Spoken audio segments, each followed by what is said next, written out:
السلام عليكم ورحمة الله وبركاته. الحمد لله رب العالمين، والصلاة والسلام على أشرف الأنبياء والمرسلين وعلى آله وصحبه أجمعين. إن الحمد لله نحمده ونستعينه ونستهديه ونستغفره ونعوذ بالله من شرور أنفسنا ومن سيئات أعمالنا. من يهده الله فلا مضل له ومن يضلل فلا هادي له. فإن أصدق الحديث كتاب الله تعالى، وخير الهادي هدي محمد صلى الله عليه وسلم، وشر الأمور محدثاتها، وكل محدثة بدعة، وكل بدعة ضلالة، وكل ضلالة في النار. قال وكفى خير عند الله تعالى مما كسر عنها، وإنما توعدون لآت وما أنتم بمعجزين. Muslimin muslimat, rakan-rakan serta anak-anak yang dikasihi sekalian, marilah sama-sama kita memanjatkan setinggi-tinggi kesyukuran kepada Allah Subhanahu wa taala yang telah mengurniakan kepada kita pelbagai nikmat di dalam kehidupan kita di dunia ini, terutamanya dua nikmat yang paling berharga dalam kehidupan kita, yaitu nikmat iman dan nikmat Islam yang tidak boleh dibeli dengan wang ringgit kerana harganya sangat mahal sekali. Muslimin muslimat rahimakumullah, anak-anak yang dikasihi sekalian, insya-Allah hari ini kita akan memperkatakan serba sedikit tentang sirah kehidupan Rasulullah sallallahu alaihi wasallam. Menurut Syekh Sa'id Ramadan Al-Buti di dalam kitabnya Fiqh Sirah, nama penuh baginda ialah Muhammad bin Abdullah bin Abdul Muttalib bin Hashim bin Abdul Manaf bin Qusay bin Kilab bin Murrah bin Ka'ab. Ini adalah nama panjang Nabi Muhammad sallallahu alaihi wasallam. Baginda berketurunan daripada susur galur Nabi Ismail alaihi salam. Siapakah Nabi Ismail alaihi salam? Nabi Ismail alaihi salam ialah anak kepada Nabi Ibrahim alaihi salam. Dalam surah As-Saffat, Allah telah merakamkan bagaimana pengorbanan yang besar telah dilakukan oleh Nabi Ibrahim alaihissalam serta ketaatan anaknya Nabi Ismail alaihissalam dalam menjunjung tinggi perintah Allah Subhanahu wa taala. Nabi Muhammad sallallahu alaihi wasallam berbangsa Quraisy. Bangsa Quraisy adalah bangsa yang paling dihormati dan disegani di kalangan orang Arab Mekah pada ketika itu. Dan bangsa Quraisy juga adalah bangsa yang telah diamanahkan oleh kaum Arab pada ketika itu untuk menjaga Ka'bah Al-Musharrafah. Dan Nabi berketurunan Bani Quraisy daripada Bani Hashim. Dan keistimewaan yang kedua Bani Quraisy ialah bangsa Quraisy ni mereka mempunyai kefasihan dalam bertutur bahasa Arab, mempunyai lidah yang paling fasih. Antara kabilah yang paling fasih berbahasa Arab ialah Bani Quraisy. Nama Nabi Muhammad sallallahu alaihi wasallam telah diberikan oleh datuknya, iaitu Abdul Muttalib. Nama Muhammad ini adalah nama yang agak asing pada ketika itu. Jarang sekali orang Arab menamakan anak mereka dengan nama Muhammad. Tetapi Datuk Nabi Muhammad sallallahu alaihi wasallam memberi nama tersebut agar baginda akan menjadi seorang yang terpuji, seorang yang akan dikenali, yang akan dipuji oleh orang ramai kelak. Kelahiran baginda Rasulullah SAW. Baginda dilahirkan pada 12 Rabiul Awal bersamaan 20 April 570 Masihi. Kelahiran baginda Nabi Muhammad SAW ni berlaku serentak dengan peristiwa tentera bergajah yang dipimpin oleh Abraha. Siapakah Abraha? Abraha ialah Gubernur Yaman ataupun pemerintah Yaman pada saat ketika itu yang ingin meruntuhkan serta memusnahkan Kaabah Al-Musharrafah. Peristiwa ini telah dirakamkan oleh Allah Subhanahu wa taala dalam surah Al-Fil bermula ayat yang pertama hingga ayat yang kelima. A'udzubillahi minasyaitonir rajim. Bismillahirrahmanirrahim. Alam tara kaifa fa'ala rabbuka bi ashabil fil? Alam yaj'al kaydahum fi tadlil wa arsala 'alayhim tayran ababil tarmihim bi hijaratin min sijil faj'alahum ka'asfin ma'kul. Adakah kamu tidak melihat bagaimana kami telah lakukan dengan ashabul fil, tentera bergajah? Alam yaj'al kaidahum fi tadlil. Dan adakah kami tidak jadikan mereka, rancangan mereka itu sesuatu yang sia-sia. Wa arsala 'alaihim tayran ababil. Lalu kami mengutuskan burung ababil dalam keadaan berkumpulan. Tarmihim bihijaratin min sijil. Lalu burung itu melemparkan batu-batu yang diperbuat daripada tanah liat, daripada neraka sijil. Tarmihim bihijaratin faj'alahum ka'asfin ma'kul. Maka lalu jadilah mereka seperti daun-daun yang telah dimakan ulat. Kenapakah persoalannya kini, kenapakah Abraha begitu benar hendak memusnahkan Kaabah Al-Musharrafah? Jawapannya adalah kerana bimbangkan kerana dia terlalu bimbang ekonomi negaranya akan terjejas akibat orang ramai tidak pergi lagi ke Yaman untuk beribadah, sebaliknya mereka beralih ke Kaabah Al-Musharrafah. Ini telah menjejaskan ekonomi negara Yaman dan juga pengaruh Abraha di rantau negara Arab ketika itu. Baginda dilahirkan dalam keadaan yatim. Ayah baginda Rasulullah SAW meninggal dunia sewaktu baginda di dalam kandungan ibunya. Nabi dipelihara dan dibesarkan oleh ibunya Siti Aminah sehingga berusia 6 tahun. Setelah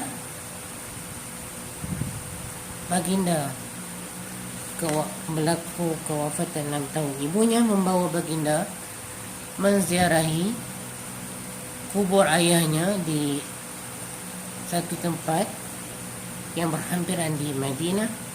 Kemudian ibunya sakit ketika dalam perjalanan pulang dan meninggal dunia di Abwah. Setelah kewafatan ibunya, tugas dan tanggungjawab memelihara baginda Rasulullah SAW diambil alih oleh datuknya Abdul Muttalib. Namun setelah 2 tahun dalam pemeliharaan baginda dalam pemeliharaan datuknya Abdul Muttalib meninggal dunia. Tak sampai 3 tahun pun, 2 tahun saja, baginda Nabi Muhammad SAW mendapat kasih sayang, mendapat penjagaan daripada datuknya. Lalu datuknya meninggal dunia dan digantikan oleh bapa saudaranya Abu Talib. Dan Nabi Muhammad SAW juga terdapat berbagai gelaran.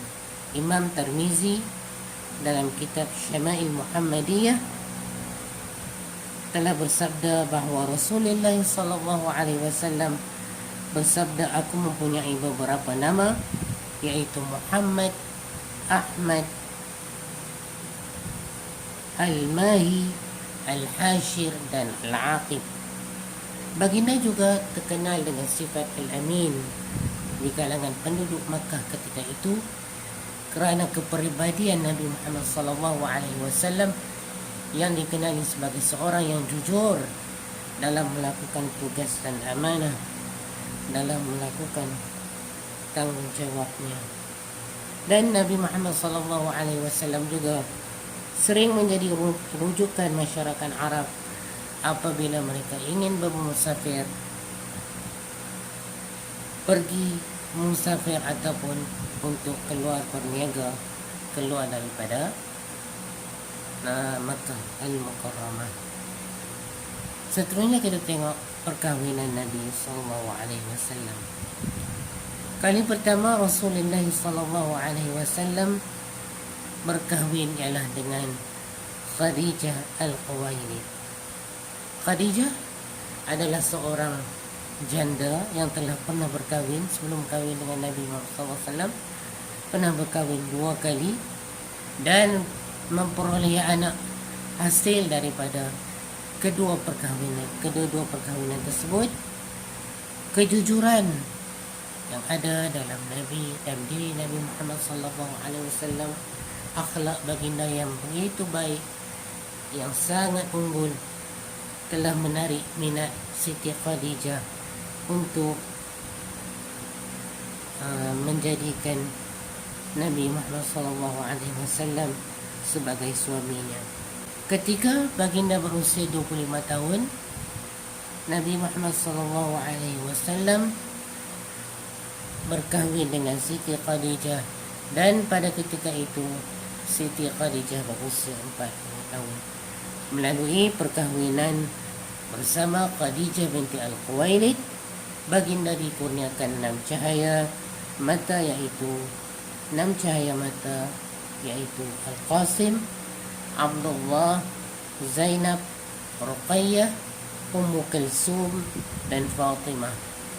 Manakala seorang lagi anak, Ibrahim, adalah hasil perkahwinan baginda dengan isteri baginda yang bernama Maria Al-Qibtiyah.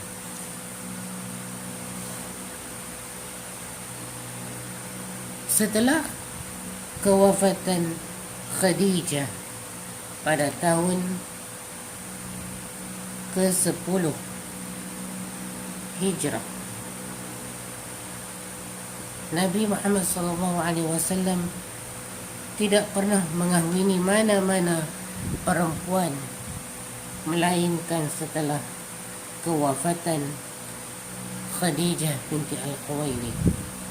Antara nama-nama isteri baginda ialah Saudah Az-Zumrah, Saudah Az-Sum'ah, Aisyah Abu Bakar, Hafsah Umar, Zainab Khuzaimah, Ummu Salamah Abu Umayyah, Zainab Jahshi, Juwairiyah, Haris, Ummu Habibah Abu Sufyan, Safiyah Huyai, Maimunah Al-Haris. Seterusnya kerasulan baginda Nabi Muhammad SAW. Sebelum dilantik menjadi Rasul, Nabi Muhammad SAW menyaksikan kehidupan masyarakatnya, masyarakat Arab ketika itu, yang hidup dalam keadaan porak-poranda dari segi sosialnya. Berlaku penindasan kepada wanita, berlakunya penindasan kepada orang yang miskin, orang yang lemah, dan juga berlakunya kebobrokan akhlak yang begitu dahsyat, dan juga kerosakan akidah yang berlaku kepada masyarakat Arab ketika itu. Jadi semua ini menyebabkan baginda Nabi Muhammad SAW selalu bersendirian di Gua Hira.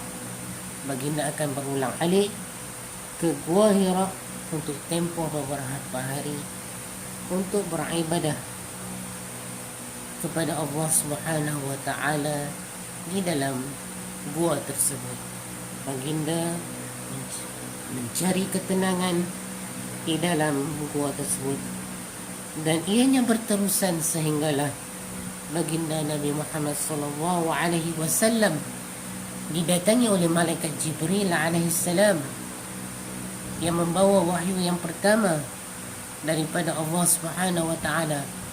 Malaikat Jibril alaihi salam datang dalam keadaan rupanya yang asal, dan wahyu yang pertama diturunkan ialah ayat suratul Al-Alaq, ayat yang pertama hinggalah ayat yang kelima. A'udzubillahi minasyaitonir rajim. Bismillahirrahmanirrahim. Iqra bismi rabbikal ladzi khalaq, khalaqal insana min 'alaq. Iqra wa rabbukal akram, alladzi 'allama bil qalam, 'allama al insana ma lam ya'lam. Nabi telah dipeluk oleh malaikat Jibril alaihi salam sebanyak 3 kali. Pelukan yang pertama, Iqra ya Muhammad, ma ana biqari. Aku tidak tahu membaca, jawab Nabi Muhammad. Pelukan kali kedua, Iqra ya Muhammad, ma ana biqari. Aku tidak tahu membaca. Pelukan yang ketiga, Iqra ya Muhammad. Lalu Nabi pun mengikuti bacaan yang telah diajar oleh malaikat Jibril alaihi salam. Bermulalah daripada saat itu baginda Muhammad sallallahu alaihi wasallam memulakan dakwahnya secara tersembunyi atau secara sulit kepada kaum kerabatnya yang terdekat sahaja.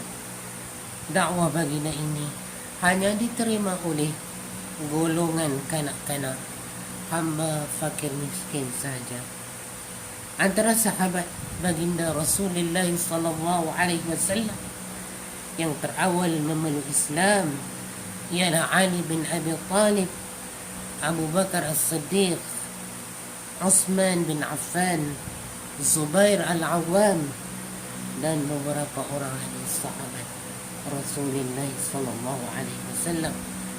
Mereka mengadakan pertemuan secara sulit dan rahsia di rumah Al-Arqam bin Abi Al-Arqam, dan pertemuan ini berlangsung selama 3 tahun.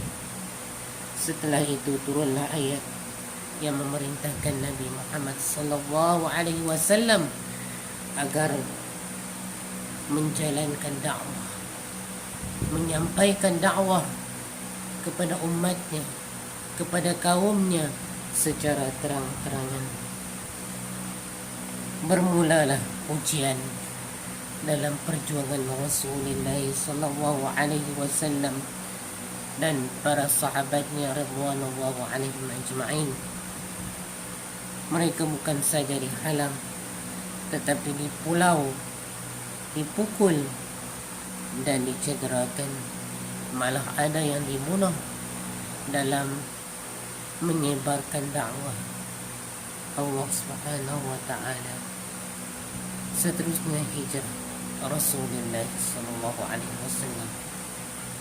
Setelah 13 tahun Nabi Muhammad sallallahu alaihi wasallam berdakwah di Makkah, sudah tiba perintah datang daripada Allah Subhanahu wa taala agar Nabi Muhammad sallallahu alaihi wasallam berhijrah. Dan perintah berhijrah ini amat-amat dinantikan oleh sahabat Rasulullah sallallahu alaihi wasallam radhiyallahu alaihim ajma'in. Rasulullah sallallahu alaihi wasallam keluar bersama Abu Bakar, sahabatnya Abu Bakar As-Siddiq, pada waktu malam 26 Safar menuju ke Gua Sur dan tinggal di sana selama 3 hari. Setelah keadaan reda, Nabi Muhammad sallallahu alaihi wasallam beserta Abu Bakar dan umat Islam yang lain menuju perjalanan ke Yasrib. Sebelum tibanya ke Yasrib, baginda Rasulullah sallallahu alaihi wasallam berhenti di Quba dan tinggal di sana selama 4 hari. Pada 12 Rabiul Awal, baginda Rasulullah sallallahu alaihi wasallam serta sahabat dan pengikutnya yang lain tiba di Yasrib. Antara perkara utama yang dilakukan Nabi Muhammad sallallahu alaihi wasallam setelah mana tiba di Yasrib, yang pertamanya ialah membina masjid, yaitu Masjid Quba. Yang kedua, mempersaudarakan golongan Muhajirin dan Ansar. Siapakah golongan Muhajirin ini? Golongan Muhajirin ini ialah orang-orang yang bersama dengan Rasulullah sallallahu alaihi wasallam, yang berhijrah bersama Rasulullah sallallahu alaihi wasallam. Dan siapakah golongan Ansar? Orang Ansar ialah orang asal, penduduk asal Madinah. Yang ketiga, menukar nama Yasrib kepada Madinah Al-Munawwarah.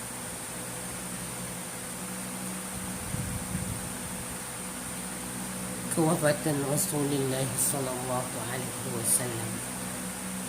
Setelah kembalinya baginda Rasulullah sallallahu alaihi wasallam dari mengerjakan Hajjatul Wada' ataupun haji perpisahan, kesihatan baginda Rasulullah sallallahu alaihi wasallam semakin hari semakin merosot, sehinggalah membawa baginda kepada demam yang berpanjangan.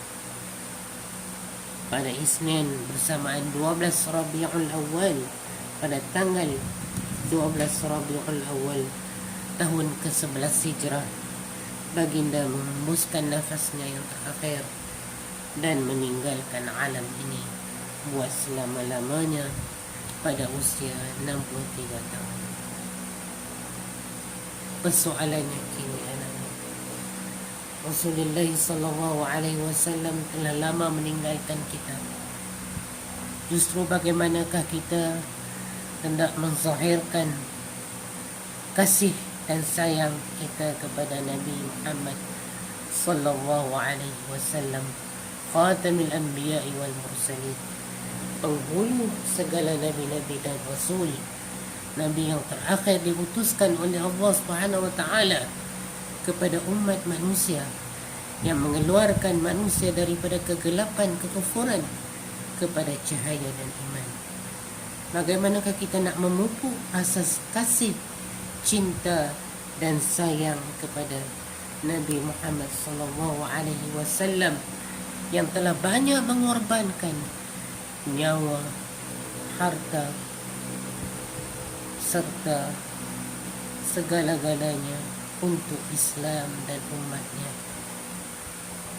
Yang pertama, kita mestilah banyakkan bersalawat kepada Nabi Muhammad sallallahu alaihi wasallam pada setiap saat dan ketika, bukan hanya pada hari Jumaat sahaja.